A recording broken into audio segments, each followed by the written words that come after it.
shot, and I'm gonna be physical with you the whole game. You know Stu gonna be physical with you. When you think of the Pistons, you think it's just hard work and just gritty basketball. That's just the identity you gotta have when you put on that jersey. I'm not your average breed of canine. Not a good dog, I'm bad boy for life. I set the tone, don't care about no tick. Let it be known, I get my respect. Come in the lane and see I don't bluff. If you retaliate, that's on ya. They talking hundreds, I heard your shade. Talking that shop, you must run this way. Tryna tell ya, if the dog palm, mess around, find out, Tryna tell ya, if the dog palm, mess around, find out,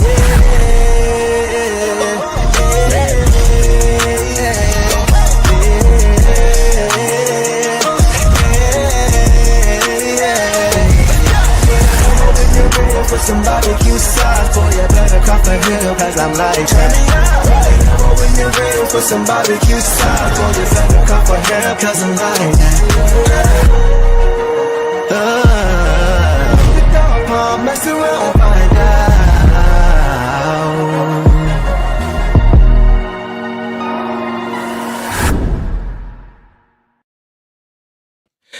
Detroit basketball. Man, I'm in a great mood tonight. How about y'all? How about y'all after that performance tonight, man? I'm feeling great. First of all, want to give a shout out to everybody who was here. Everybody, first of all, welcome to the Downtown Deuce Show. As usual, appreciate you guys always showing up and showing out as you always do. I had to start with that. I'm so, kind of excited about this game tonight. Can't get a little bit ahead of myself. All right, so let's go ahead and talk about this game, man. First of all, let me know how you guys are feeling. Let me know how you guys are feeling. Yeah, Marvin, we're back, man. We back. Frank, what's going on, bro? Carl, my dog, what's up, bro? Pelicans look worse than we ever did during the last 10 years. I don't know. Last season, we could have really pushed for that, but they definitely they look terrible, for sure. Minnesota going to blow a 5-point. Okay, everybody going to pay. What's up, everybody? Kenyatta, Marvin. All right, man, let's get to this game, man. Let's get to this game. So like I said, man, this was a very, very refreshing basketball game to watch for a myriad of reasons. We're going to get to all of those. Let's start with this, man. What happened tonight? So the Pistons, they get the win in blowout fashion, and they started their 4-game road trip with this one. And it was good they got off to a good start, and they did. And they absolutely obliterated the Pelicans tonight. Beat them by 46, 127-81 on the road. And they moved to 38-31 on the regular season, and they still sit comfortably in the 6th spot. And now the Hawks, I believe, are 5.5 games back, and they're not going to catch us. So we're either going to be a 6 or move up. Yeah, so the 46-point win tonight was the second largest road win ever in franchise history for the Pistons. And they now are 20-15 on the road. 20-15 on the road, man, which is better than their home record, actually, of 18-16. So the Pistons really have been road warriors for much of this season. And that's a really, really good sign for a very, very young team, to be able to put wins together like this. You've seen them lose games and they're not supposed to lose, but I've said it all season. Young teams, they beat teams they have no business beating, like Boston, and should have been the Thunder. And then they also have, games where they just have, bad games and they don't play well. They don't show up. It happens with young teams. It's just getting that consistency piece is the biggest thing for young teams. And that's the direction they're trying to head in now. But it was just good to see him get back on track, man. We all know what happened last game with the Thunder. We just talked about it, right? With the disrespect that they showed us. No respect, man. 5 techs in that game in the third quarter alone for the Pistons. K got ejected, and Coach Bickerstaff went off and crashed out on the media crashed out on the refs and officiating as he should have. So it was good to see the Pistons bounce back, because had they lost tonight, it would have been 3 straight losses, and that's not what we want, right? Especially right now going into the playoffs or heading to the playoffs in about a month. So the Pelicans, they came into this game actually with a record of 18-50. But a lot of that was without Zion. Brandon Ingram's been traded since then. They got DeJounte Murray, who didn't play tonight. So a lot has changed. But the Pelicans and Zion specifically has been a tough matchup for our bigs in recent years, And along with that, the Pistons also came into this game losers of 7 straight against the Pelicans. Were in New Orleans. They hadn't beaten them in New Orleans in 7 years. And not 7, 7 years? 2019, I think, was the last time. 7 straight games, 5 or 6 years. It was 2019 the last time they beat them. So a long time. And they were on a mission tonight, it looked like, to just do away with that with that streak. And the Pelicans recognized early that the same way a lot of teams have when it comes to the Pistons this season, that this team is not the same team that they're used to seeing.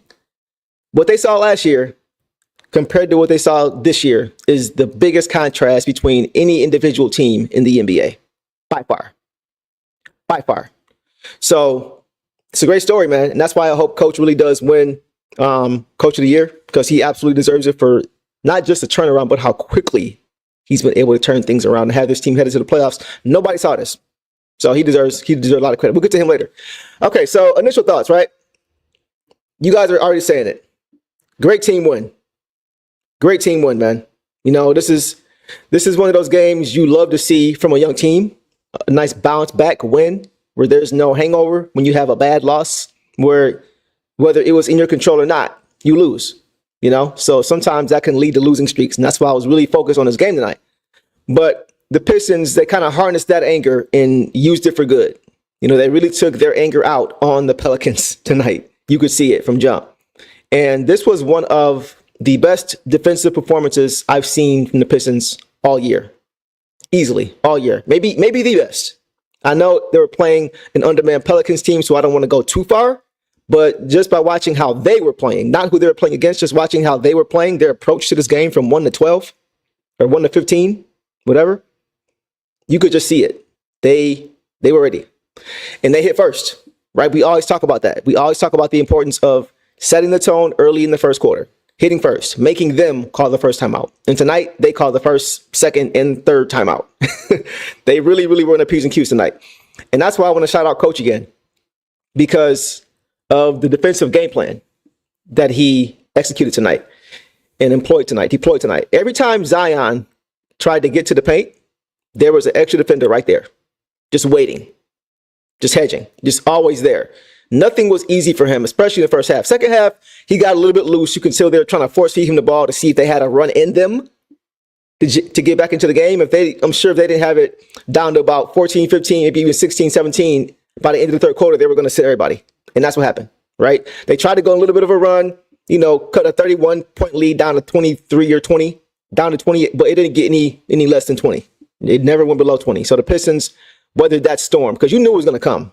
You knew in the second half, regardless of how long or short the push is from the team that's down so much, they're going to give you something, right? Whether it's something where you got to really, you know, put your foot back on the gas and really just finish a game, or something that may last a few minutes. And once they see that you're putting a resistance still, they throw the white flag. And that was what happened tonight. They didn't play with their food. The Pistons did not play with their food. You know, they were up 16 points in the first quarter, and they didn't take their foot off the gas after the first quarter or second quarter. They were up 63-32 at halftime. 31-point lead at halftime. And they won by 46. So they didn't take their foot off the gas, right? They held the Pelicans in the first quarter. I think it was 21%, 20%, 21% overall shooting. So they kept the intensity up. They just kept it up. And we always talk about playing 4 quarters, right? Not just hitting first, but sustainment or sustaining that, right? Sustenance. And they really did that when it came to this game. They really continued to push the metal down to the floor all night, from beginning to end. This is a wire to wire win, you know? And that was the most encouraging thing. Not just the fact that they got out to a big lead, but they held on to it. They sustained it. And they kept playing with that sense of urgency. So, you know, and even though the Pelicans aren't a great team right now, like, I don't want to take anything away from this Pistons team, because we've seen them in previous games recently lose to teams they're supposed to beat, like the Wizards, because they didn't take them seriously enough, you know? So they didn't do that tonight. They didn't, you know, say, hey, you know, we'll beat this team. We're better than this team. We'll turn it on when we need. No, I think that's why I like losses like the Wizards loss to bad teams in the regular season, because you can learn from those games when they don't really mean as much. It's going to mean more in the playoffs if that happens. But because of games like tonight, when you see, not tonight, but 2 games ago against the Wizards, games like that show you that anybody can beat you if you really just lay your foot off the gas. So I am happy that it happened now, and hopefully it won't happen going forward. Michigan Go Blue 1234. What's going on, bro? Appreciate you, man. He says this season been so refreshing mentally and emotionally. So fired to finally see us doing well. So guys, that's a great point too, man. Because like just watching the bench at the end of the game, just seeing the starters on the side, you see JD over there, Tobias, Cade, all the guys over there just laughing. Even the coaches. I saw Fred Vincent over there cracking up on the sideline. You know, I saw Jay Biggerstaff trying not to get too involved with the conversation, trying not to smile too hard because he had a game to coach. But from the players to the coach, you can see that the vibe is different. You can see that guys, because these guys have seen and they've watched games of other teams, of good teams, being able to rest their guys. And just how they're just on the sideline, 25-point blowout, fourth quarter, just chilling. It's great when you get to do that. It kind of tells you like, yeah, we're heading in the right direction. We're blowing these guys out. Our bench is doing their thing right now. It's a great feeling. So I just love that our guys, it was so nice just watching Cade on the bench. If you guys saw that, if you watched the game, you saw how happy he was. It looked like he was just very, very appreciative of the situation that he has right now. Because after last season, you know, anybody would appreciate, you know, a good team, a good situation. You know, at that point, he didn't know what was going on or where the team was headed. So it's just nice to see him and the whole team as a result, just really locked in and connected. These guys are connected. They believe in each other. They believe in themselves. They believe in their coach. So that's a great comment, Michigan Go Blue. I totally agree with you, and I appreciate your support, bro. All right, let's get back, guys. Let's get back to this game. So let's move to the box score. Let's move to the box score and see how this game played out. And guys, this was a complete game from everybody. Everybody who played meaningful minutes contributed. And even guys who didn't play meaningful minutes, it was meaningful for them because they got opportunities. They got opportunities to show what they're made of. They got opportunities to show that they're always ready. You know, sometimes when you come to the game as a reserve and you don't get a lot of opportunity, it's not just about the stat sheet. It's, am I approaching this game like I was a rotational player? You know, just staying ready. That professionalism goes a long way too when it comes to trying to craft and carve out a role for yourself. And a lot of our guys did that tonight. They showed that even though they may not always get the opportunity, that when called upon, next man up mentality, even though nobody was hurt, when called upon, I can produce. I can help this team. And we saw that. So it was a great, great team win. Guys, only one of our starters scored in double figures. That just shows you how spread out the wealth was. That was Cade. Cade was the only starter to score in double figures. Everybody else, now we had 5 guys in double figures, but we had four times as many guys off our bench that scored in double figures than in the starting lineup. We have 4 bench guys scoring double figures. 1 starter. That is what you want. That is the unpredictability that I'm always talking about. That's how you win in the playoffs, because you never know in the playoffs when you have teams who are scouting you game to game, versus just playing you once or twice or 3 times or 4 times in the season. When they can zero in on you and focus on you as a team and break down film, it's so much easier. It's so much less. I won't say it's less work to do, but it's less guys to have to focus on. It's just this team. It's not, okay, who we got next game? And then they can focus in. The next game is you again. So having a team that is deep and unpredictable and capable in the playoffs is so important, versus having a team where you know there's one head of the snake that can he's the only guy that can do, you know, certain things. It's easier to focus in on a team like that. Like, for example, the Mavericks last year with Luka Doncic, right? He's a great player, but you know there's a certain way that if you execute properly, you can somewhat neutralize and negate and keep them from having their best night if you can neutralize that one guy. But with this team, it can come from anywhere. It can be one starter one night, another starter another night. It can be 2 or 3 bench guys who come up big. You know, you just never know. And that unpredictability is what goes a long way in the playoffs. And that's what helped the Pistons of old win. That's what helped the Bad Boys Pistons win. That's what helped the 04 Pistons win, was just that the depth that they had, playing the same way regardless of who's in the game, right? First unit play the same way second unit, and vice versa, right? So that's what this team is working towards. It's a very dangerous team in the playoffs. Very, very dangerous team in the playoffs if they play the right way. So we'll see. But yeah, Cade, let's start with Cade. So Cade had 24 points, 8 assists, 4 rebounds, 1 steal, 4 turnovers on 10 for 16 shooting, 1 for 2 from 3, 3 or 4 from the free throw line in 30 minutes. Once again, that last number is the most important number because it is so many minutes less than what he had been playing before Dennis Schroeder got here. 30 minutes for Cade. I love it. And he didn't even play the fourth quarter at all. Didn't even play the fourth quarter. I love seeing that this late in the season. Guys can get rest. Guys can get rest, man. We don't want to be the Knicks who are playing our guys 40 to 45 minutes a game on a short rotation in the regular season. We don't want to see that. You know, guys get burnt out quickly that way. So to see him be able to rest was great. And tonight, guys, we know he's been struggling a little bit the last couple of games. Looked like he hasn't really been as fresh as he could be. But tonight, he was a floor general. He was an absolute floor general tonight, man.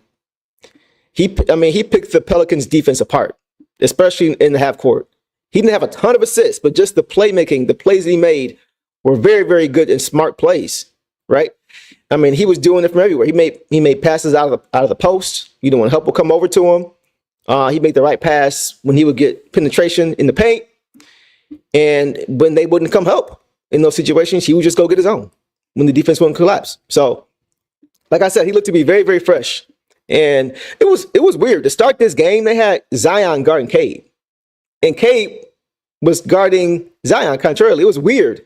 I was not expecting to see those two guard each other to start the game. I don't know about you guys, but I was not expecting to see Cade guarding Zion and Zion guarding Cade. Y'all let me know what y'all think, but I wasn't expecting that at all. But that was interesting. But the thing about that is, like, Zion has great foot speed, you know, and strength to stay in front. But Cade, his bag is so deep that he has so many counter moves that he can get to. He can get to wherever he wants. So it really wouldn't matter.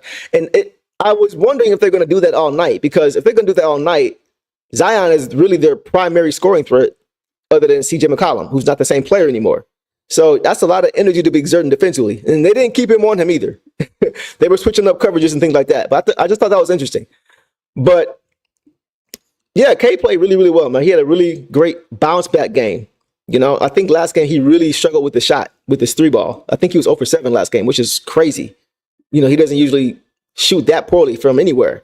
But he was in a little slump, you know, mid-season slump. It happens. But tonight he broke out of it. It looked like, once again, he was fresh.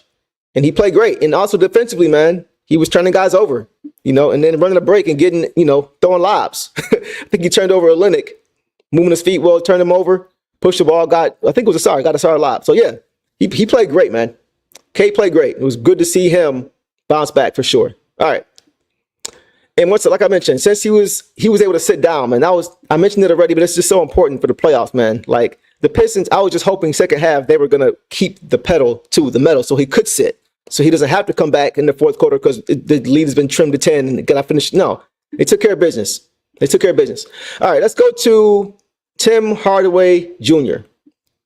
Tim Hardaway Jr. had 8 points, 3 rebounds, on 3 for 8 shooting, 2 of 5 from 3, in 21 minutes. So not a lot from Tim. Like I mentioned, it wasn't just him. All of our starters really didn't put a lot of points on the board other than Cade, because this game got away from the Pelicans pretty quick, and a lot of our guys were able to relax. 21 minutes for Tim Hardaway Jr. Cade led the team with 30. So that's how you know you have a deep team, once again. But yeah, 21 minutes, 8 points, you know, solid, three boards. He shot fairly well, 3 for 8, 2 of 5 from 3. Once again, I think he had 9 points last game. And regardless of the game, like I always say, he plays the same way every game. He's going to give you he's going to be solid every game. Some games he's going to be great. But more times than not, he's going to be solid, good, than, you know, bad. He's not really been bad all year when you think about it. He's been solid. I think he's had more really, really good games than bad games, if I remember correctly. So shout out to him. He continues to be what we need him to be. All right, let's move on to Ausar. Let's go to Ausar Thompson, man.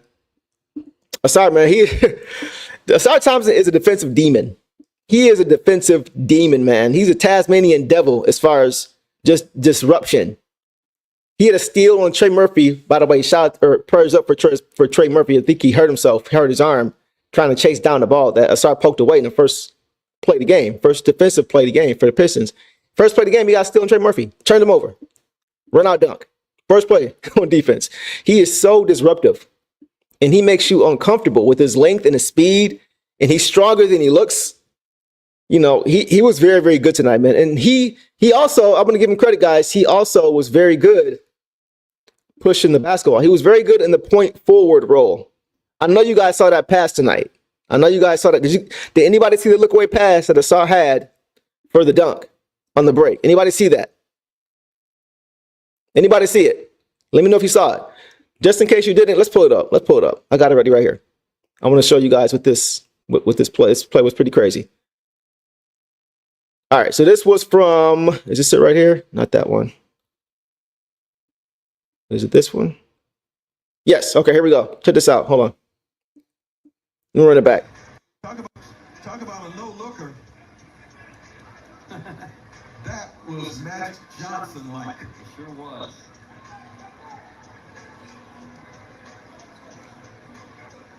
Nice, right? One more time. Sheesh. That was pretty. Johnson-like. It sure was.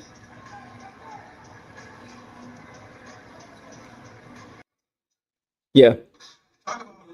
Yeah, that was pretty. That was pretty, man. That no-look pass was beautiful.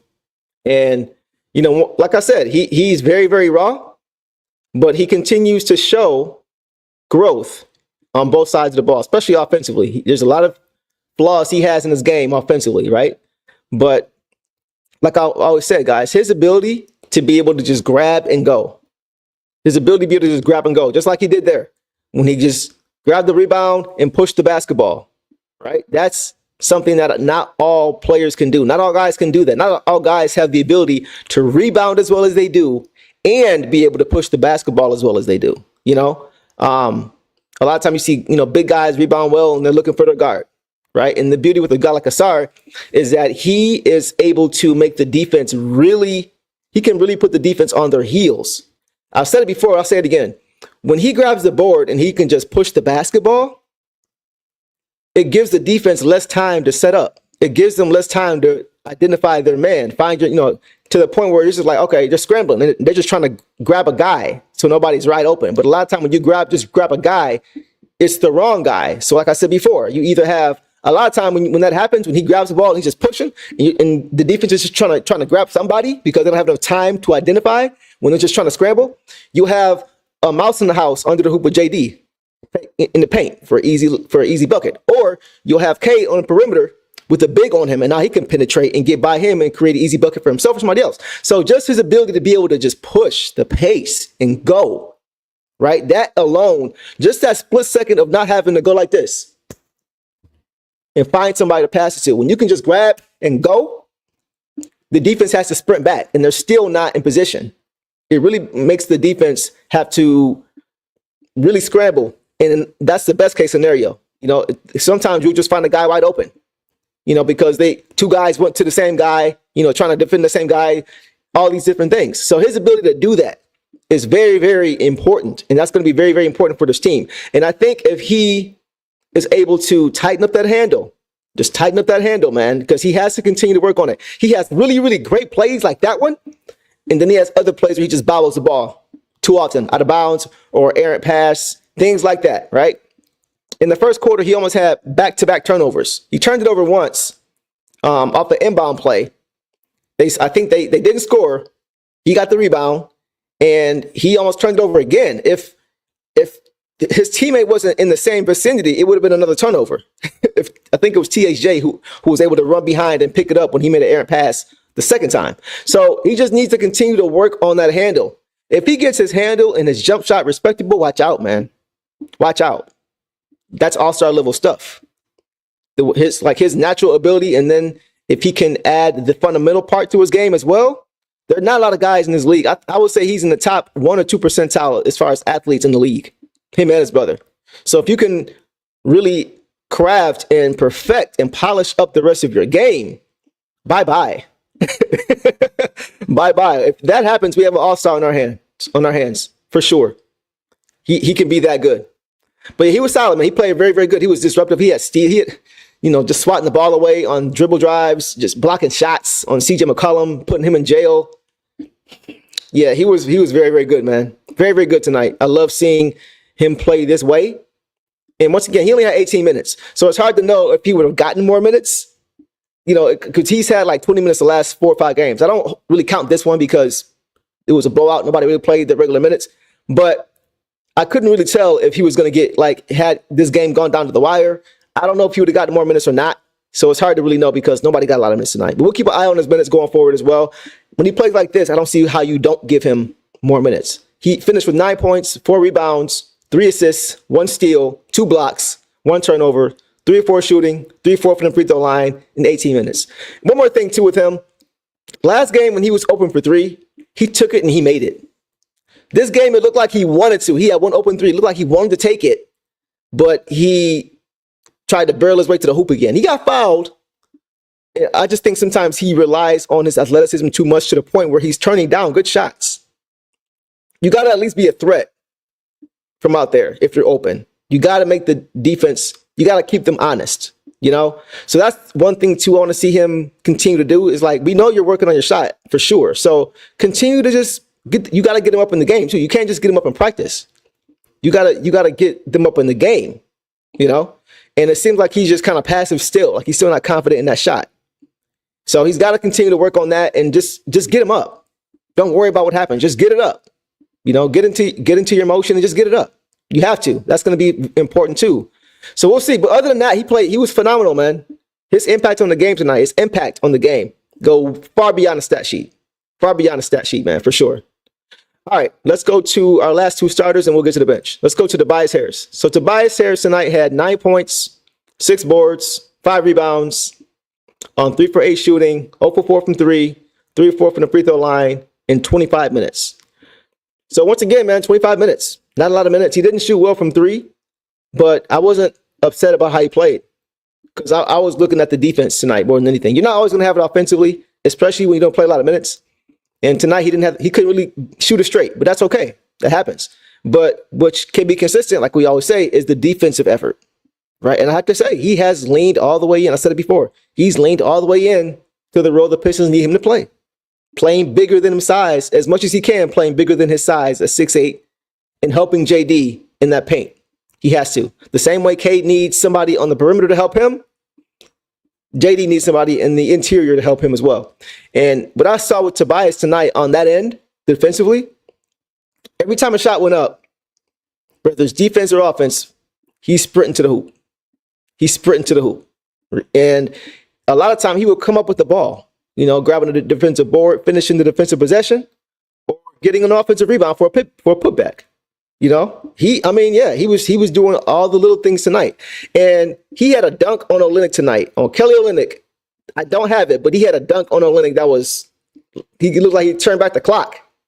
I don't know what he was on. I don't know, maybe him and Olynyk, they don't like each other or something, but I don't see Tobias go at guys like that a lot. A lot of time you'll see him just try to, make his move to the hoop, off the dribble, pump fake 3 off the dribble.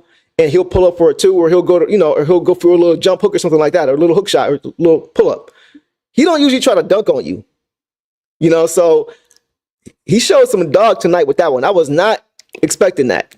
I was not expecting that at all. But, he definitely, he definitely showed some fire tonight on both ends of the court.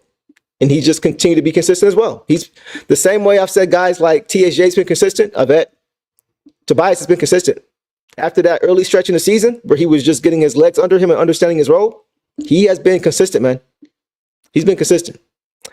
That dunk on Olynyk was like, that man got a family, bro. Organic. That man got a family, bro. Why you do that to him, man? Why you do him like that? That's what I'm saying. We don't usually see that from him. Listen, I ain't mad at all. I was just surprised. I want to, do it again. Do it next game, Tobias. Keep that same energy for sure. We need that going into the playoffs for sure. But yeah, he was great, man. He was great. I'm not even huge with JI, but he's 18, nearly 20 point per game player. Next year, he might jump to, he will. He will, Devon. He definitely will. That's what I'm expecting next season from him. I'm expecting him to take the leap, maybe not quite as big as Cade, as far as, the all-star level. He can't get there. Don't get it twisted. He can't get there. But I think he may be I will see him production-wise in an all-star snub type situation next year.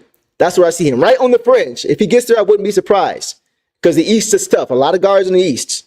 But the Pistons keep winning like this, can change a lot of people's minds. We'll see. Don't want to get too far off topic, but I had to comment on that. All right.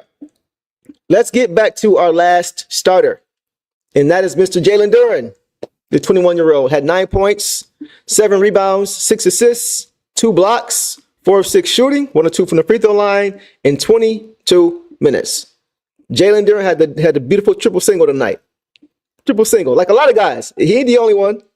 Other than Cade, everybody had a triple single in the starting lineup. But he was great.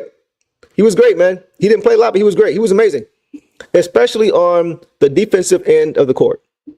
That's the end I am paying most attention to when it comes to him. And it appears that is the end that he is paying most attention to these days. He was a force. He was a force tonight, man. He had a reject. I think he had a block on back-to-back plays, I believe. But he was just, he was really manning the paint and very much so being a force in that painted area. I think I have the play. Let me see if I can pull this play back up for you guys. We can watch that as well. There was a play, a defense to offense play that he made that really, we always talk about momentum plays, right? This was one of them. Let's run this back. The Pistons have it knocked away after they missed Brown. Brown on the break finds Hawkins who misses. Pistons even play on plenty of D. Malik Beasley is checked in, bounces it inside for JD and a half hook and he hits it. Timeout again.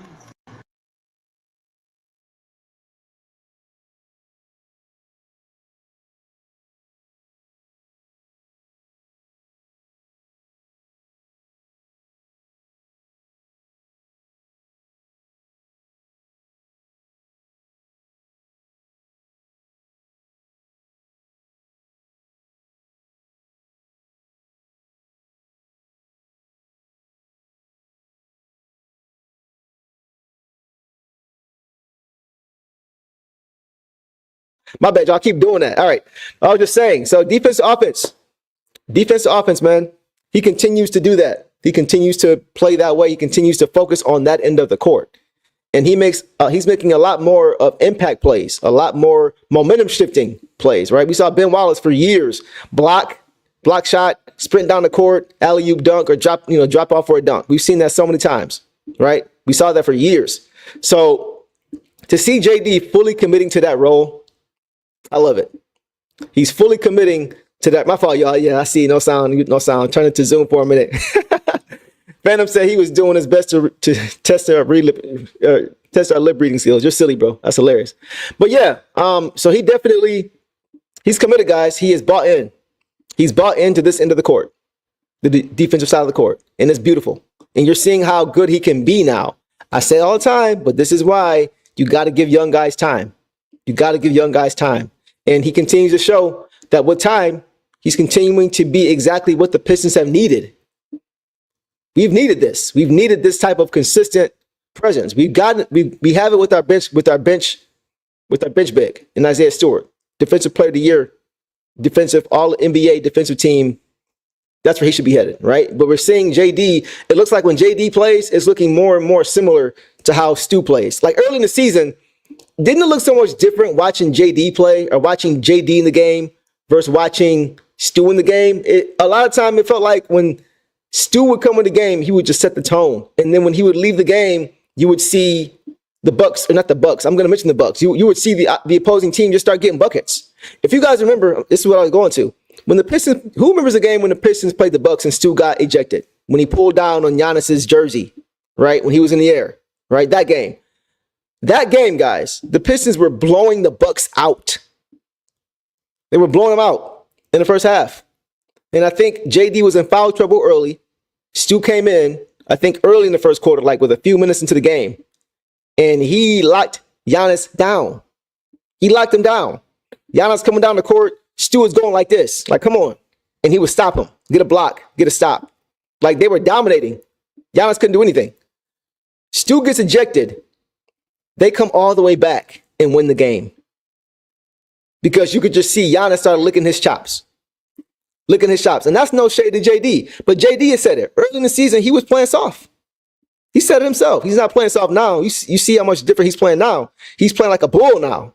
But early in the season, there was little resistance at the rim because he wasn't playing smart defense. He wasn't fully committed to that end of the court. And now he is. Now when he is playing and when he comes out of the game or when Stu comes out of the game and he comes back in, you're seeing the same type of approach. You're seeing them play the same way and impact the game very similarly. I still think Stu is a little bit ahead as far as defensively. I think he's a nice distance ahead because of how sound he plays defensively and his defensive IQ. But you see JD just from a commitment standpoint, he has really been able to impact games and look more like Isaiah Stewart just because of that. Because you know Stu's always going to give you 100%. And now JD is too. So the IQ that isn't quite there yet because he's still getting there, it's kind of being offset by his athleticism. He can make up for some things athletically because he plays so hard, because he's playing so hard now. So yeah, he's playing great, man. I got to give him credit, bro. He continues to do his thing defensively and commit to playing really just sound defense. So I was really proud of him to see that. And I hope he keeps it up, man. I hope he keeps it up. And there was one play in I think it was the third quarter, just showing how he's getting better just with his individual defense and help side defense. There was a play in the third quarter where I think Cade got caught on Kelly Olynyk trying to guard him. And I think Olynyk kind of lost Cade a little bit under the rim. And Cade recognized it too late. And as Olynyk's trying to go up with the shot, because Cade is out of position, out of nowhere comes JD and spots it out of bounds. And it was funny because he pointed to Cade after as if to say, "You're welcome." He kind of just pointed to him like, "Yep, I got your back. You're welcome." So yeah, he's really committed, guys. And you can see he's more now enjoying playing defense. He's getting into the grind because defense is a grind, man. But one thing I heard Coach Spo for the Heat, he always says, get into the grind. Get into it, like embrace it, get into it, right? And so he is embracing it. He's embraced the darkness, right? He's literally ingratiating himself with it. And that's like he wants that to be his identity. And you can tell that now. So I love it, man. JD, keep it up. 21 years old, guys. Imagine his trajectory by the time he's 23, 24. He's 21, man. Him 3 or 4 years from now, he's nowhere near his prime. Nobody on this team is nowhere near their prime. That's the scary part about this team. All right, let's get to the bench unit, and then we will look at the standings briefly and call it a night. All right, I got to start with this guy. You guys already know where I'm going. I got to start with this guy, man, because this guy tonight may have played his best game of the year. Best game of the year. Simone Fontecchio, man. Salute to you. Salute to you. And welcome to the party. Welcome to the party. Guess who's back? Back again. He's back. Tonight, at least, he showed. He's been trending this way the last few games, if you watched. Not his stat lines, but his energy and his hustle and his approach have been different the last few games. And tonight, it just kind of exploded. You knew if he kept playing that way, he was going to have that game where it all paid off. Right. And tonight he did the same things he's been doing the last 2 or 3 games. And tonight it really reared its beautiful head. And tonight he looked like Simone of last year. There's only been like 3 or 4 games this season where I could honestly say he looked like the Simone Fontecchio that I saw last season. And tonight was one of those games. It may have been his best game of the year. I mean, he played the way that we have, and I have been asking for him to play. If you've been watching my channel for any amount of time, you already know the things that I've asked him to do and not to do. Stop trying to create for others. Stop trying to dribble the ball. Stop trying to get into the lane and make plays for others. That's not what we need. You know, we need him to be a catch and shoot guy primarily, moving without the basketball, setting great screens offensively, crashing the glass, sprinting with your teammates on the break, making yourself available, right? Those are the things offensively that's going to make him a very successful player for this team and also an important playoff piece if he keeps this up. And then defensively, right? We know he's a good team defender, right? But a lot of time defensively, he just wasn't impactful. He would just kind of be out there. He would play solid defense. He wouldn't give up easy shots, but he really wasn't impactful as far as making plays, momentum shifting plays that we're so accustomed to seeing guys make. And now he's doing that. Now he's doing that. He's leading with the hustle defensively, diving from loose balls, helping the helper, right? Grabbing rebounds, helping out Stu when Stu's trying to contest a shot, getting on the glass, getting rebounds. He's doing the little things now. And those things are translating to impactful plays on not just the defensive end, but also the other end when you can get out and run because you turn the team over. You turn them over, right? So tonight, he's doing those things, but it all starts with hustle. It all starts with hustle. I have not seen much film of him playing in his hometown, but I would imagine those teams he played for, he was a star. So he's had to adjust his role, and that's not always easy, man. It's not always easy to adjust your role when you're so used to being the guy.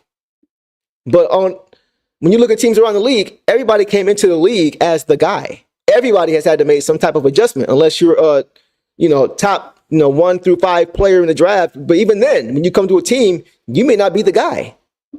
Those are reserved for the top 10, 15 players in this league who are the guy, or maybe 20, 25, right? Those are the guys. They don't have to adjust their games. Everybody else, you got to adjust your game. And I think for the longest time, he was having trouble adjusting to that, right? Adjusting to that and being able to accept that. It's not always easy. Everybody has an ego, You may feel like there's things that you should be doing or could be doing more, but in the NBA is different. Everybody's athletic. Everybody's big and strong. Everybody's fast. And I think, he's just really bought into the fact that he can still be successful and impactful in other ways. Phantom of Darkness said Stojakovic.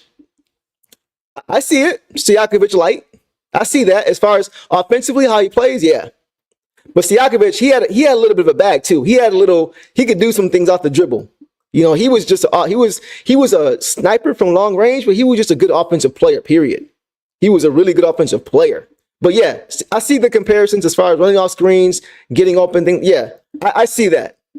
And Peja was nice, man. Peja was underrated. Yeah, Devon. He was that dude. For the Sacramento Kings, oh my gosh. Him and Turkoglu over there. Both of those guys were nice over there. With Bobby Jackson and all those guys. But anyway, yeah. So I agree with you guys.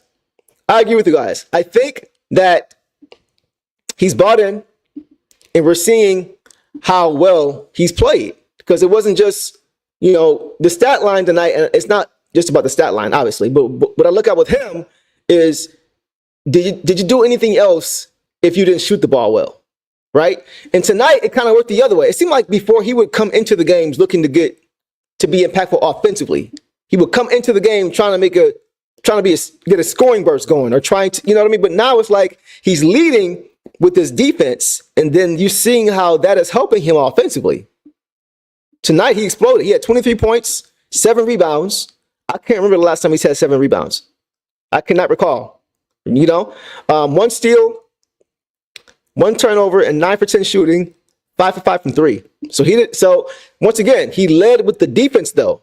When you lead with defense, you can get out and get open shots. It's so much easier to get open shots in transition because the defense isn't set. So I think guys like him, guys like JD are seeing how defensively you can really benefit offensively if you lock in defensively, because you see JD now eating as well because of his defense. Cade is looking for him offensively, and they all are in the break. So I'm just happy to see Fontecchio really buying in to that role and being a star in that role. Because when he does this, he can be I'm telling you guys, if he plays like this in the playoffs, it can be a huge difference maker. It can be a big difference maker. So I got to give him credit because I've been on him a lot to do exactly what he's doing now. I like, and it's just so good to see him actually doing it. I'm really happy for him. That's all I can say. And I hope he keeps it up. So let's move on. Let's go to Ron Holland, man. We're going to get to like 3 or 4 more guys. Ron Holland, man. Ron Holland. Ron almost had like 3 ESPN top 10 dunks tonight. I don't know if you guys remember, but not too long ago, man, I talked about how the Pistons are building uniformity between the starting unit and the bench unit. You guys remember that? When I talk about the importance of whoever's in the game, play the same way. Doesn't matter who's in the game, play the same way.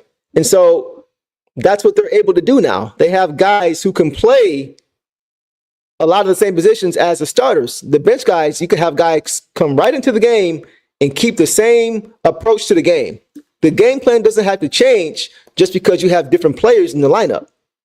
That's important. Like I mentioned last show, this team's game plan is more about the system than it is about the individual players. That's why you have guys, regardless of who it is, starter or bench guy. The bench guy who comes in is doing a lot of the same things that the starter did, or can do a lot of the same things that the starter did. That's what makes it beautiful, because you've got so much versatility. And he gives the Pistons so much versatility, man. I think he did get his ESPN top dunk tonight. I think he did catch one. I'm not sure, but he had been trying to get it all night long. But I think he finally got it. At the end of the game, he had a nice dunk. But aside from that dunk, aside from that highlight play, right? I love his game. I love his game, man. Because he, as a rookie, is way ahead of schedule. He is way ahead of schedule. And as far as the uniformity, like, just think about him and Asar. Right? Think about Ron and Asar. They do a lot of the same things on both sides. Offensively and defensively, they do a lot of the same things. You know, like Asar, we mentioned him being able to take the board off grab the rebound and push. Ron can do the same thing. We've got two guys, two wings who can do that very, very well, right? Who can just get out and push. And Ron can do that. Tonight, he grabbed the rebound and pushed the ball up the court. And he gets downhill so quickly, he can finish very, very well, and he can make the right pass in the right situation. He's not quite as good as Asar is at it yet, but I mean, he's only played like 60 plus games in the NBA, right? So with time, those two can very much mirror each other, because defensively, also, he's not quite where Asar is yet, right? I don't know if he'll ever get there, because Asar is just like otherworldly defensively, but I think Ron can get close defensively. He's a very good defender, especially for a rookie already. And the way he was guarding McCollum, man, CJ McCollum, he had him in jail. I think CJ's like 6'3". And tonight, Ron's length, man, it just really bothered him. I think Ron spotted one of his shots out of bounds too. Like, he just really made it tough on him. They're very, very disruptive. I mentioned it already. But those guys together are very, very disruptive. I hope at some point we get to see stretches with the two of them with Isaiah Stewart. I hope at some point in their careers, maybe next season, because neither of them offensively, I think, are good enough consistently to where you can have them both out there for long stretches. But if they can somehow both get to 35% from three and develop their handles, Isaiah Stewart in those two in stretches, when you got to get stops in late game situations, maybe, you never know. You just never know, man. Like, just having that versatility with these guys is going to make the Pistons very, very difficult to deal with. The Pistons are a big team overall. They're a pretty big team, not just the big guys, but the wings. We still got guys who haven't even played games yet. We got Bobby Clipman, who hasn't even played a meaningful game yet. We got a lot of talent on this team, man. A lot of talent on this basketball team. Ron is just one of the many guys that we have on this team that has a very, very bright future and a very, very high ceiling. Good game from Ron, man. Love to see it. Love to see it. All right. Isaiah freaking Stewart. So, guys, Stu versus Zion was the matchup I wanted to see coming into this game. And I'm telling you, like, I was watching those two intently. Like, I was happy watching JD. He was playing great. But I kind of wanted to see Stu in there just to see how Stu looked against Zion. And the reason I say that is because in past seasons, I don't know if you guys have noticed, but in past seasons, Stu is kind of struggled with Zion, like most guys do, right? But Zion is kind of like, he's built similar to Stu, but he's stupid athletic. Like, he's just stupid athletic. It doesn't make sense. The way he's built, and he's built like a tank. He's very, very strong. He's got a nice handle. He can shoot the ball when you need him to. Like, he's tough. He's tough. But tonight, man, Stu made it very, very tough on. This is how I saw a difference tonight in Stu's increased defense. Like, Stu has not always been this good of a defender, guys. It's not like it was just opportunity or like, he's always been good.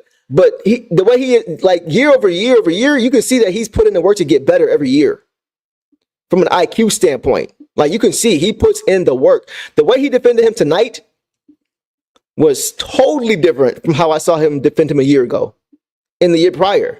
Like, Stu is getting better defensively the way we normally see guys get better offensively. It's crazy. It's crazy, man. And like, Zion struggled, man, at times. When Stu was guarding him straight up, Zion was struggling. Stu made everything hard for him. Now, Zion did get a dunk on Stu. I got to call everything out. I got to call it fair. Zion did get a dunk on him, right? He caught him. He was able to hang in the air just a little bit longer, because it's funny because Stu actually waited for Zion to jump first, like we always talk about, because Stu can't get as high. He doesn't have much lift. So he's got to wait for Zion to take off. Otherwise, if they jump at the same time, Stu's going to come down first. So Stu tried to time it after, but Zion just still hung in the air, that he still was able to catch him on the way down. It was crazy. So, yeah, but aside from that, man, that was the only play that Zion really made on Stu. And as a response to that dunk, Stu responded on the very next play by blocking him for the second time, and then looked at him on the floor after he did so. He had 2 blocks on Zion tonight, and a ton of other plays that could have been blocks that ended up being missed shots. Like, he played him tough. When Zion would try to bully his way to the hoop, he'd run into a wall. Isaiah Stewart would stand him up. Stu wouldn't move. He was not able to bully him or to even move him. And then when he tried to take it off the dribble, Zion, Stu would stay right there with him. Forcing him into a bad shot or having to give the ball up because he didn't pick this dribble up. And on one of those 2 blocks, Stu, he spiked the ball like a volleyball onto the floor when Zion went up. And that led to a K-Lob dunk. I think it was a nice pass from Dennis Schroeder. Nice pass. Nice look away pass. But what I'm saying is that Isaiah Stewart, man, is defensively, he's one of the most sound players in the league. He is one of the most defensively sound players in the league. And it is not even close. It's not close. Like, if you just watch him play, he makes the right play every time. Like, he's like a robot out there. Very rarely does he make the wrong play.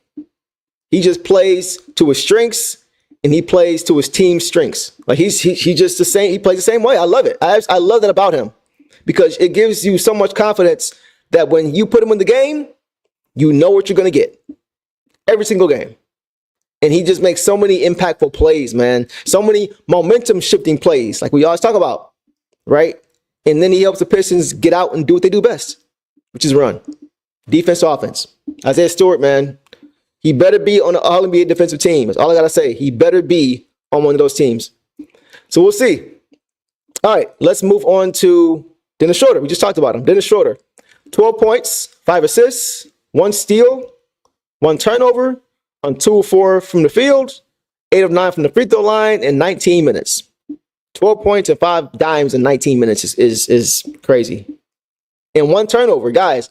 He has really been taking care of the basketball. Dennis Schroeder has been taking great care of the basketball. Last game, he had 19 points, I think 11 assists, and 0 turnovers. 0. So, in 2 games combined, what is that? That's like 15 assists and one turnover? That's crazy. Like, Trajan Langdon cooked, man. Trajan Langdon has made all the right moves so far in his short tenure as the Pistons GM. He's doing it all. He's doing everything right. Our Pistons president, he's doing everything right. So I'm very, very proud of what he's done. I'm very proud of what he's done. And Dennis Schroeder is just one of those pieces, one of those decisions that he made that ended up being great for the Pistons. Ended up being great for the Pistons, man. We can't ask for anything more from this guy. There's so many guys on this team where you say to yourself, we really can't ask for anything more based on what we expected. Tim Hardaway Jr., he's giving us what we thought sometimes even more. Tobias, giving us what we thought, right? Beasley, giving us way more than we thought. Schroeder, giving us what we like.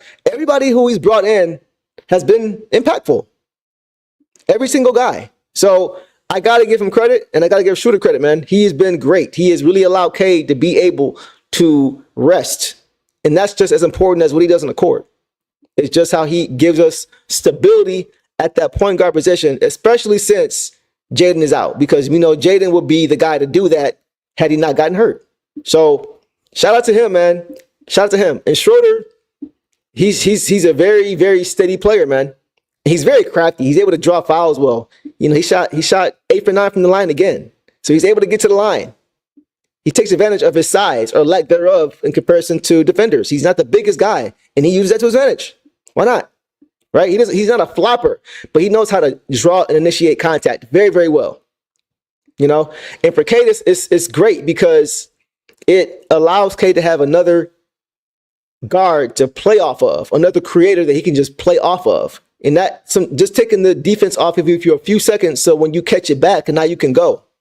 Because the defense is not compromised and it's not balanced, right? So, like, those are the kind of things that Schroeder does. Those are the kind of things that Jaden does, that he did and what he will continue to do when he gets back.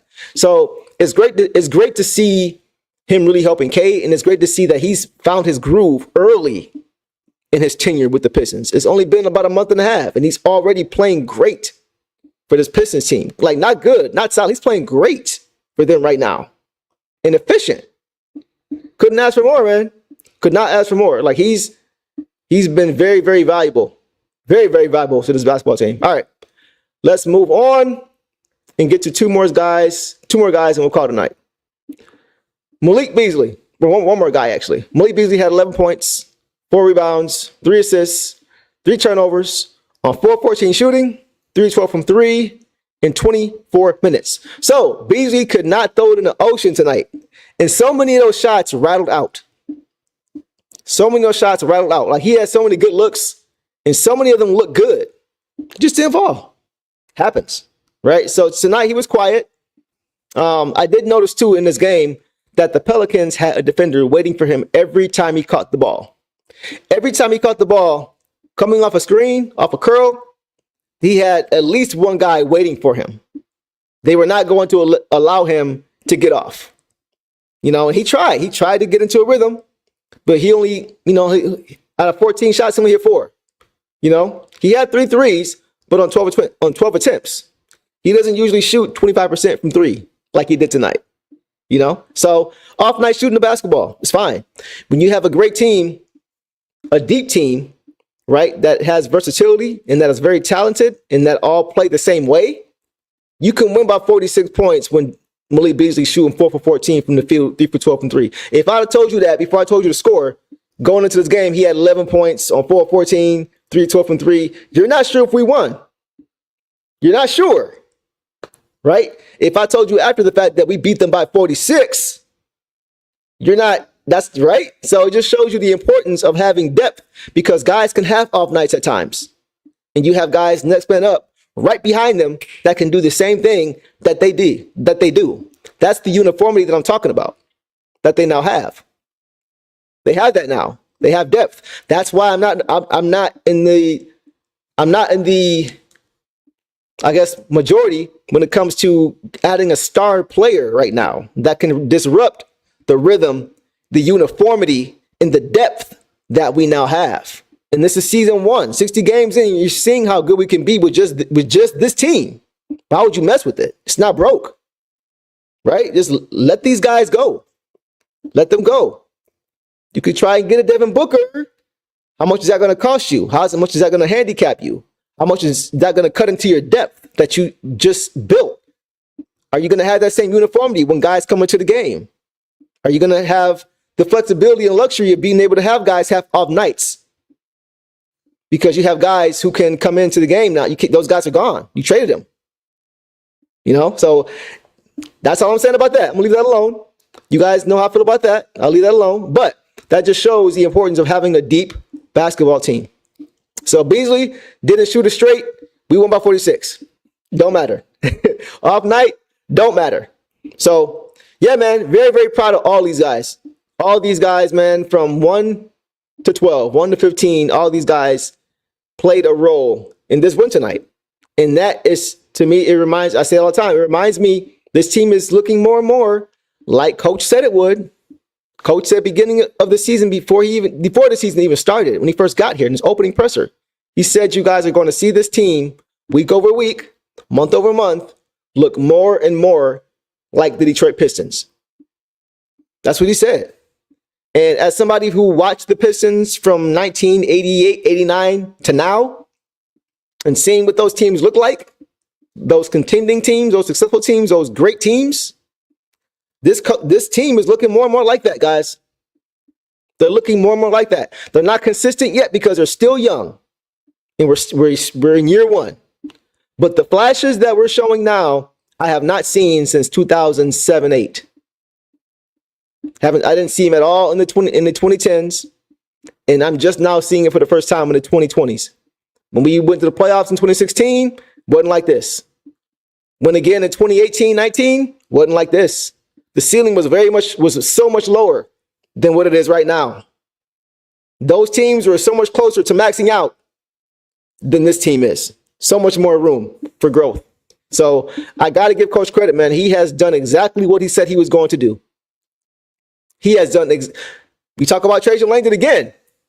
Not only did he bring in players that have exceeded all of our expectations, he brought in a coach that has exceeded our expectations for sure.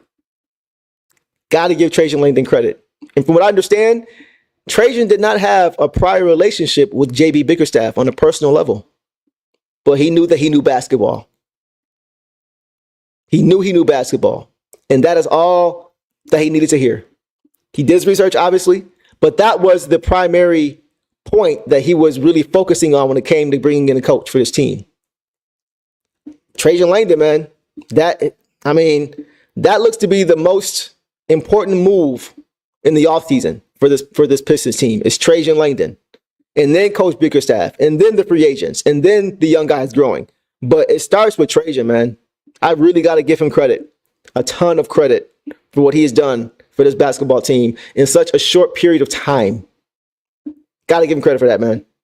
All right, so that's it, guys. Yeah, you know what? I want to say this too, because guys like Sasser came in, guys like Lindy Waters came in, guys like Paul Reed came into the game. Paul Reed actually played a little bit more than the other guys because we had a little bit of foul trouble with Stu and JD early in the game. But guys, even the guys who don't play often, right? Even guys like Paul, who could be playing meaningful minutes on other teams, right? Paul Reed, Marcus Sasser, Lindy Waters. He didn't score, but you see all these guys are playing the same way. And Reed was solid. You know, he was solid. He knocked down the three, and he played big defensively in the paint like he always does. Marcus Sasser came right into the game and drilled the three immediately. And I got to give Sasser credit too, because his professionalism needs to be acknowledged. Sasser's professionalism needs to be acknowledged because more times than not, man, when he comes into the game, he's impactful. Like when he comes to the game, because he's a bucket. And early in the season, we were saying, Sasser, just stick to who you are. You know, you're not a point guard. You know, you're a scoring guard. Go get buckets. And as of late, when he's gotten opportunities, man, he's come in and done just that. Like, I think he really has been a great example of staying ready so you don't have to get ready. Right? He's been solid. I got to give him credit too. So, and one more thing, guys, that makes me proud about this team and excited about this team is I think I saw D. Davis say it in the comments. Yes, this is a very deep team, guys. That's what makes me excited. That's what makes me excited more than anything. Because you look, I'm sure you guys have all seen games in years past, maybe nationally televised or not, like other than the Pistons, when, you know, teams are blowing out good teams, when the Boston Celtics are blowing out somebody, right? When they're blowing out the Magic or anybody who's a respectable team, they're blowing them out. And then, you know, by the fourth quarter, the starters on the bench, you know, the Boston's guys are chilling, whoever. And you got the third, I won't use Boston because you guys don't like Boston. I don't like Boston either. Let's say Denver, right? Denver's blowing somebody out. And Denver brings in their second and third, they bring in their third string guys, right? They bring their third string guys in. And when they come in, they're adding to the lead. Like they're making it embarrassing. Who's seen that before? Like, and you're asking yourself, who is this guy? Who is this guy from three? This guy can shoot too. Who are these guys? I've never heard these guys' names before. How do broadcasters even know these guys' names? Like, that's how you know you have a really good team. When your third string guys are coming in and adding on to the barrage, coming in and piling on to the lead. Like those, like, who is this guy? Where did this guy come from? I ain't never heard of him. When did he get drafted? Who let him in the building? Like, you know what I mean? But like, that's how you know you got a great team. That's how you know, because those guys are better than the opposing team. The same way Denver starters are better than most, or the Thunder starters. Thunder's a great example. The same way the Thunder starters are better than most, their third string guys are better than most too. They're deep. That's what makes the Thunder so good. They're deep. I was asking those same questions. Like, who is this guy? I had to go look him up. That's how you know you got a really good team. And the Pistons are moving in that direction. We should have won that game. We were right there. First season, all these young guys. No playoff experience. 68 games in. Already challenging the Thunder. You know, it just shows you, man, that the ceiling is very, very high. They have all the signs. They got all the variables. The recipe we're not quite there yet, because we still need a little bit more talent in a few areas. Some tweaking, right? But you see the signs, man. You definitely see the signs. Did you say Jordan McRae type ish? Right. Right. Yeah. And you got to look him up like, oh, okay. Yeah, he can hoop. He actually can hoop. Like, but you never heard of him because he can't get any playing time because the team is so deep. That's my point. That's the point. This team is looking like that. Organic says, only things that made me meow about JB for the playoffs is he leans on you mean like is if he leans on THJ at the expense of Asar too often? Okay. And his leg game rotation decisions where he outthinks himself. You know what? I'm not going to comment on that yet. I hear what you're saying. I think your point does have some validity to it. But I'm going to give him a chance in his first season in the playoffs for this team. I'm not going to judge him on other teams. I'm not going to judge him based on how he did in the regular season. I'm going to go in completely with a completely clean slate when it comes to him. I'm going to just watch how he does. If he shows signs of that, then he shows signs of that. But I'm not going to prejudge him. You know what I mean? I hear what you're saying, though. But I'm just going in a little bit more optimistic, hoping that doesn't happen. I think his playoff experience from previous years with different teams is going to help him this time around too. I think that's going to be very, very important for him going forward. But we'll see. But I do hear what you're saying. We got the Heat next. We always seem to go down to the wire with them. Yeah, we'll get to that in a minute. Heisenberg Blue. Welcome to the channel, bro. I meant Reed needs to be a Bojan Marjanovic type. Yeah, exactly. He's not. If he was 7'4", it'd be a lot easier. 7'3", it'd be a lot easier. but yeah, that's a guy who can come in. I see what you're saying. A guy who come in, doesn't play much, but comes in and is effective. Every time Bojan came into the game, he was effective, at least offensively. It was defensively with him where he struggled because he couldn't really move his feet. He was so big, right? But yeah, I see what you mean there too. I see as well. Meow, nervous about. Oh, okay. I didn't know what you're talking about. I get it now. All right. Question: how come more tall, skinny guys don't get swole like Giannis? Hopefully, Bobby will. A lot of guys can't get that big, bro. Like a lot of guys just naturally don't have the body to do that. You know, like we know Giannis was, skinny when he came in, but everybody doesn't swell up like that. Everybody doesn't grow out like that. Everybody doesn't. It's just different. Some guys can, some guys can't. Giannis just has the body, man. He just got the freakish body. It's weird. Like you don't see that too often. Guys can work out till they passing out and will never look like that. A good example of that, Kevin Garnett. Kevin Garnett used to work out all the time. He used to work his tail off. And he used to always say he would feel stronger. But when he look in the mirror, it doesn't look like he got that much bigger. Like he wouldn't be able to put on that much weight, but he was just strong, So I think, Giannis just has the body to where not only is he getting stronger, but you can visibly see that he's turning into the Hulk. You know what I mean? That's just kind of how he's built. Yeah, it's bone structure. So yeah, I'm not a doctor or, physician, anything like that, but I've just seen over the years, a lot of guys just can't naturally swell up like that. All right. So guys, let's go ahead and take a look at the standings really quickly. Oh, before we do that, I want to show you guys something as well. Check this out. This is something that I actually came across earlier today.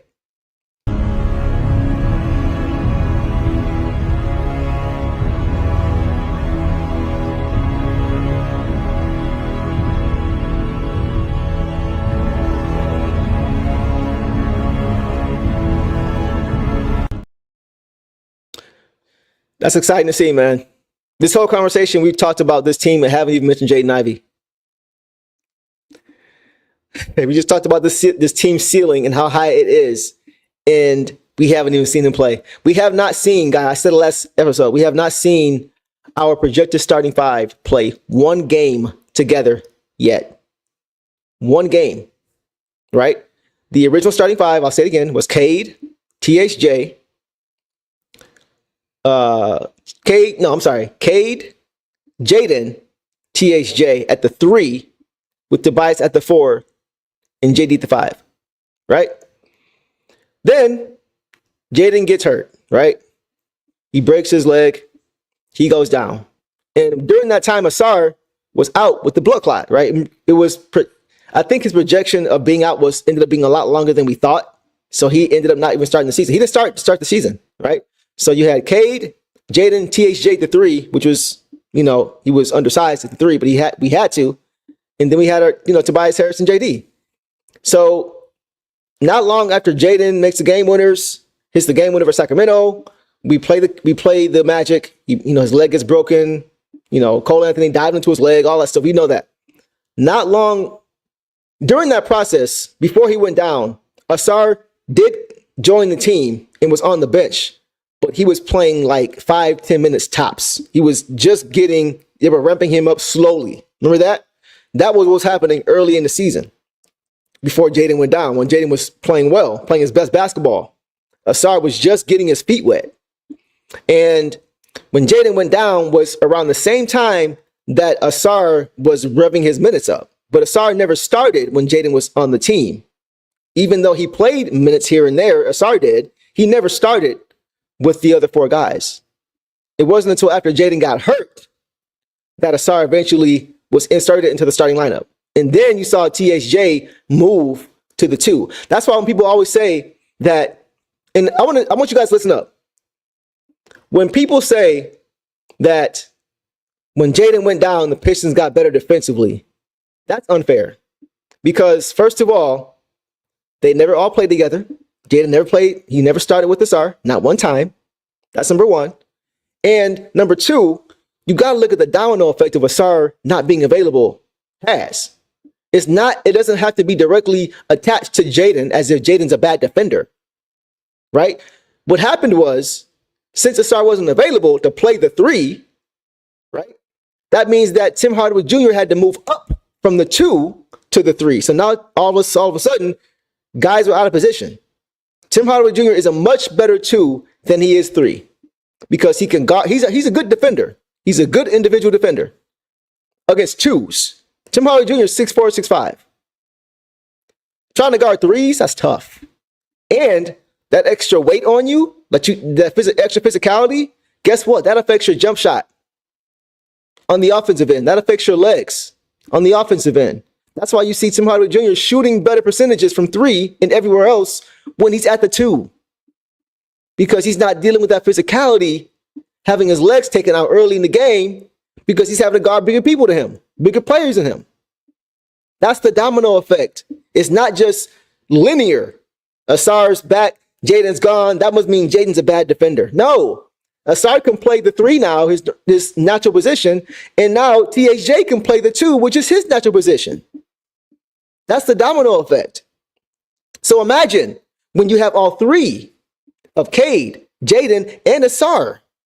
Now you can evaluate and call out Jaden's defensive issues if you want. He's not a perfect defender. He's not a great defender. He's just not becoming a good defender, or on his way to becoming a good defender. But to say that he was the reason that the Pistons were not playing good defense and playing well as a whole is terrible. Makes no sense at all. So just want to put that out there. I cannot wait until Jaden comes back. But as you guys saw, he looks good. It looks like the ankle brace is off, and he's just on his foot now. He's getting shots up, and I'm telling you, man, it's going to be fun. This is going to be very, very fun to watch this team down the stretch. It is, especially if he comes back. People forget, Devon says, people forget J.I. was the best scorer on the team. Yes. Natural scorer? Yes. Absolutely. Absolutely. K's the best point guard. Jaden is the best shooting, scoring guard on his team. He was. He made so many plays offensively on his own. The same way can see K get his own offense, get his own shot. Jaden has the athleticism to do that at will. And he's even though Asar's a great athlete, he does not have the handle of a JI to be able to get to wherever he wants to get to on the floor and be able to score at will. THJ is a very good catch and shoot guy with some offensive ability. He can't get downhill and get to the rim at will. Marcus Sasser is a great scoring guard, but he doesn't have the size to go with the speed to be able to get to the rim at will. Jaden is the only guy that can do all those things we just mentioned. So when he comes back, he's going to be a weapon. Whether it's this year or next year, he's going to help the same way we said that Schroeder helps Cade because he's that off guard that can create and distract the defense and give Cade a little bit of rest and allow Cade to get some driving lanes and get to where he wants to get to. Jaden does that at an even greater scale because he's bigger and faster and quick. He's bigger and faster and stronger than Schroeder. And I love Schroeder. Don't get it twisted. But Jaden's a different beast as far as just natural ability. That's the difference. So Broderick, they were comparing him to Ja. They were comparing him to Ja. They were comparing him to Russ. All these different guys. Would you guys trade any of those guys just because they got injured? Come on, man. I'm not saying he's there yet. He's not. But people are comparing him to those two guys and many other guys like that. So yeah, just give it time. When he comes back, it's going to be fun to watch. I'm going to leave it there. I remember at the start of the season, defenses were putting their best defender on Ivy. His speed, yes, Organic Glendale. They did it all the time. And they also didn't double on Cade either. If you guys remember, we see all these double teams on Cade before Shooter got here. You can't double on Cade when you got Jaden there. You can't do it. He's going to make you pay. That's the one guy you don't want getting downhill. So they can't double Cade. So when he comes back, Cade is going to welcome him with open arms. Open arms. So, yeah, we'll leave it there, guys. Let's take a look at the standings, as always, and then we will call it a night. Or the standings. Standings, right? Because we got to check the standings and also the schedule. So let's do the standings first. We'll check that out, and then we'll go from there. All right. So as of right now, let me pull it up for you guys. You guys can see it, too. I think we are pretty much at a standstill, even though we got the win tonight as far as our positioning. But we'll see. Let's see where we are. All right. So as of right now, we are in the 6th spot comfortably. And as I mentioned, we are now 5.5 up on the Hawks right here. Game is back. We are at 19 of first place. They're at 24 of first place. So 5.5 up on the Hawks. And I know they're winning games. You know, a few weeks ago, 2 weeks ago, last week, they were winning games, won like 3-4 straight. They've lost 2 in a row. So they're very, very inconsistent. I'm not worried about the Hawks at all. They're not going to catch us. I said that last show. I'm going to continue to say it. I'm not worried about the Hawks at all. We have a better chance of getting to 3, in my opinion, than they do to get to 7. So I'm not worried about them. All right. So as far as the Pacers and Bucks and Knicks, I, guys, personally want to just stay right here. I've said it before. I want to stay right here. I want to play the Knicks. That's who I want to play. I just feel like we can catch them right now. It seems like every game now, there's something else going on with them. You know, just last game, I saw Josh Hart barking at Coach Thibodeau in the huddle. And that's not always indicative of problems, but you want to, late in the season like this, you want to have a synergy. You want everybody to be on the same page. They don't seem to have that right now. And we can catch them. We can definitely catch them right now, for sure. And our guys, one more thing about the Knicks guys, we have the toughness to bother Cat. Last game, the Knicks played the Warriors. The Warriors won. And Cat kind of folded under the pressure of Draymond Green. Draymond was all in his ear, all in his face. And most of the game, Cat was playing well against him. But at the end of the game, you really saw that he was bothered. And we have guys like Isaiah Stewart who can do the same thing. So I think that would be the perfect matchup for us. We have a guy that we can put on Cat, and we have a guy to go at Jalen Brunson, who also, by the way, is not going to have a rhythm going into the playoffs because he's hurt. It's a perfect situation, in my opinion. That's the team I want to play. So somebody asked me a question. Let's see. DG said, what's your Pacers take Deuce against us? Oh, I didn't talk about them. My bad. I'll bring it back up. and then we can talk about the Pacers and also the Bucks. My bad. I got into the Knicks because y'all know how I feel about them. All right, so let's go back and take a look at the standings, and we'll talk about those two teams too. All right. I don't know about the Pacers, man. Oh, I did just read, guys, that both Jarris Walker and Ben Mathurin have sat the last 4 games. They've gotten DNPs the last 4 games, and they have not played at all. At all. I don't think there's any path to them playing anytime soon. Coach Carlisle is not happy with those 2 guys. And once again, I thank Troy Weaver for taking Jaden Ivey over Ben Mathurin. Ben Mathurin's a fine player. But I think Jaden's a better basketball player, more versatile, and Jaden Ivey has no baggage. No baggage. I've seen Mathurin get into things, causing issues unnecessarily, just having that mentality, that disruptive mentality, that disruptive personality that I don't like. You can see that his fire, if you want to call it that, doesn't really help the team in a good way. You know, you can see it doesn't really help them.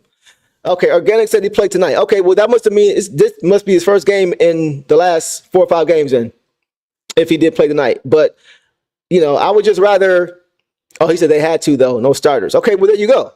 There you go, you know.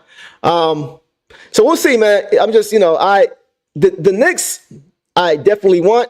The Pacers, I don't know. I feel like they kind of give us matchup problems. I feel like when I watch them, even though they haven't played us since we've been playing this well, I think the last time we played them was when Stu got ejected, right? And we're better. We're better since then. We're a lot better since then. So maybe I'm just basing it off of the last few times we played them, because even then, JD didn't play as well either. He wasn't playing at this level either. You know, JD was leaving Miles Turner wide open for 3, you know, over and over again. So I don't know. I think the Pacers make me a little bit nervous as opposed to the Knicks because of how they match up. And I would just rather play the Knicks. I'm going to just keep it a buck with you. As far as the Bucks, same thing. You know, Giannis is one of those guys that gets all the calls in the playoffs. He gets a great playoff whistle, man. He gets a great playoff whistle. And Dame does too. And even though Dame doesn't look the same way as he did with Portland, he doesn't look like quite the same guy. He looks much better than he did last year. You're right. Him and Giannis have found a common ground on how to play together, right? It's not the same. Dame still isn't the same guy because it's not his team, and he's not getting nearly the same amount of looks, and it's hard for him to get into a rhythm because he doesn't want to step on toes, right? And that happens with all star players. Everybody that comes together in the first season has to go through that process. You rarely see teams come together, you know, like that with stars, and they win the first season. Even the Heat didn't do it with their big 3, right? So it takes time. But it seems like that time over the last season until now has really worked in their advantage. And they both get great whistles. And they've been playing well as of late. They figured a lot of things out. And they don't have Portis back yet. So getting him back would only help them. He's a good player. So once again, I just feel like matchup-wise, we match up best with the Knicks. And that's just who I want to play, man. I feel like it's the perfect storm. Perfect storm being able to catch them. So we'll see. So the Pistons tonight, guys, got off to a good start with their road trip. They have 3 more games. I think their next game is against, somebody said the Heat, right? I think they play the Heat next game.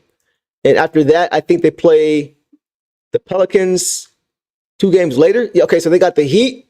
Let me show you guys. I'll bring it back up, and we can take a look at the schedule together, and then we can call it a night. All right.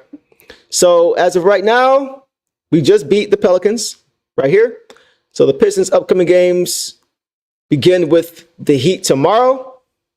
Then they have the Mavericks, and they have the Pelicans. Those are the next 3 games. Then you got Spurs, Cavs, Wolves, Thunder. And it gets tough. Woo, it gets tough. Wow. Cavs, Wolves, Thunder is going to be brutal. They're going to be home games for the most part, but that's brutal. That's tough. All right. So the Pistons would do well to get these next few games. They got one already under the belt, which is good. This game tomorrow, I think they'll get.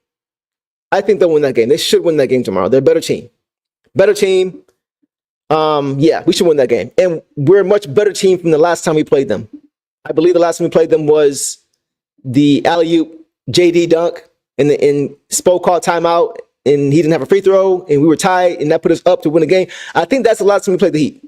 I could be wrong, but I think that's the last time. And we have gotten how much better since then? A ton. So that should be a win tomorrow. Mavericks game, they're depleted. No AD, no Lively, no Gafford, no Luka. That should be a dub for sure. And then the Pelicans back at home should also be a dub. After seeing how the Pelicans look tonight and seeing that we're just a better team, we should win that game too. So I honestly think the Pistons can sweep this 3-game road trip. Pelicans, Heat, Mavs, they should be able to get all 3 of those and sweep that road trip and be able to increase their road record to 22-15 on the season and come back home against the Pelicans, win that game, and really begin to create some separation between them and the Hawks, even though the Hawks, in my opinion, don't really have a shot to get to the 16 anyway. So those are my thoughts, guys. And we definitely are in good shape, man. I'm proud of this team. Really want to see, how far we can push this thing. The playoffs are a month away. They're a month, I think, and 3 days away. So now is the time to be fine-tuning and getting ready for your first playoff appearance and getting off on the right foot. And I want to say one more thing, guys. Last thing. I know I mentioned the Knicks as opposed to the Pacers and the Bucks, but if the Pistons play like this, they're going to beat anybody who they play in the first round. If they play like this, they're going to beat any of those teams they play in the first round. If they can consistently play like that, right? That's not even, we haven't even talked about Jaden and his impact, right? I'm not really banking on Jaden making a crazy impact as soon as he comes back because it takes time. It takes time to get back into a rhythm, right? It takes time when you're off for that long to be, especially when it's a leg injury, when your cardio is affected and your conditioning is affected and your timing is affected, and you got to be able to trust that leg because your game is predicated on your athleticism. You got to give him a little bit of time to catch that rhythm again, So that's what I'll say about that. But even aside from that, if the Pistons go into the playoffs with this roster, and they play like they did tonight, right? That's a lot to ask because they played, I won't say flawless, but it was exceptional. If they bring this approach from 1 to 12, they'll beat anybody who they play in the first round. I'm saying that now. So whether it's the Bucks, Pacers, or Knicks, they're gonna beat them if they play like this. So we'll see. Last thing, yeah, DJ, they beat themselves. Yes, bro, feels like something. Listen, man. I can't say everything I want to say, bro. I can't say everything. I have to use some discretion. Right? But I am confident. It's possible. I'm gonna leave it at that. It's possible. He's looking at what we're seeing just shows you that he has a shot. It's more so about just him trusting himself, right? He has to trust himself. He has to trust that leg, and it's not about just coming back though, man. It's about we talked about the uniformity with this team, how the units look the same, right? He's got to get used to a lot when he comes back. He's got to get used to playing with teammates who have evolved and advanced their game. He has to get used to their new capabilities. It's things that he may have felt he needed to do before that he may not need to do as much of because these guys have gotten better in certain areas. So it's going to take time. And that's as far as just him with his teammates. That's not even him with just his own game.